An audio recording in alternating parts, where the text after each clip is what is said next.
je ressens beaucoup d'émotions. C'est vrai que c'est encore pire que ce que Stéphanie décrivait, puisque au moment où j'ai écrit Loar, je n'avais pas encore publié les nouvelles. C'est-à-dire que les nouvelles ont été publiées avant la publication de Loar, mais le premier écrit, c'est vraiment Loar, donc un roman de science-fiction qui est un genre, qui n'est pas le genre le plus populaire dans les littératures de l'imaginaire, c'est du space opéra, alors que c'est vrai que le space opéra a une coloration américaine dans l'esprit d'un certain nombre de gens. J'ai eu la chance de tomber sur des éditrices passionnées chez Grégoire, qui ont pris le risque, parce que c'est toujours un risque de publier quelqu'un qui est totalement inconnu, qui n'a rien publié, enfin ou très peu. Donc je les remercie. Moi j'étais ravi de travailler avec elles. Elles ont fait un travail formidable. Et déjà pour moi c'était la première grande victoire de voir en fait un travail le travail de l'écrivain est quand même très très solitaire, c'est-à-dire qu'on construit un certain nombre de mondes, de personnages, d'histoires. C'est un premier roman, donc moi quand j'ai commencé à écrire Loar, j'étais même pas persuadé de pouvoir finir le livre, donc déjà le fait de finir le livre c'était une première petite victoire à mes yeux, le fait qu'il soit publié, qu'il puisse enfin avoir la chance de toucher des lecteurs, c'était aussi une étape supplémentaire.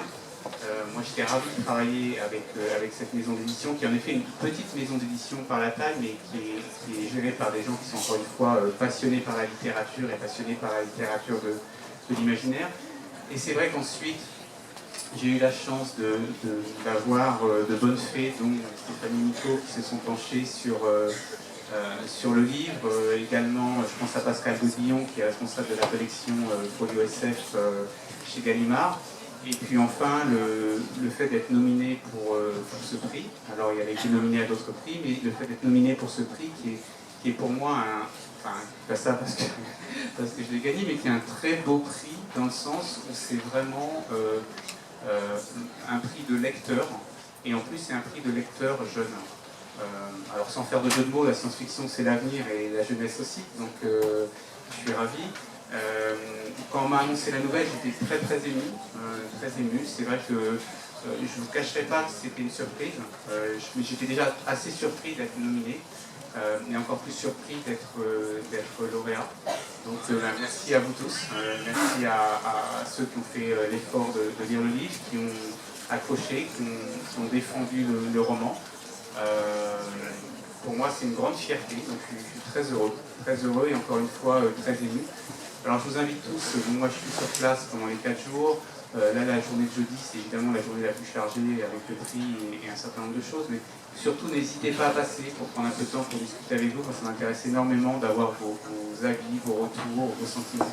Donc je vous invite à passer aujourd'hui, demain, ou ce week-end sur le stand des dédicaces, ce sera avec grand plaisir qu'on discutera.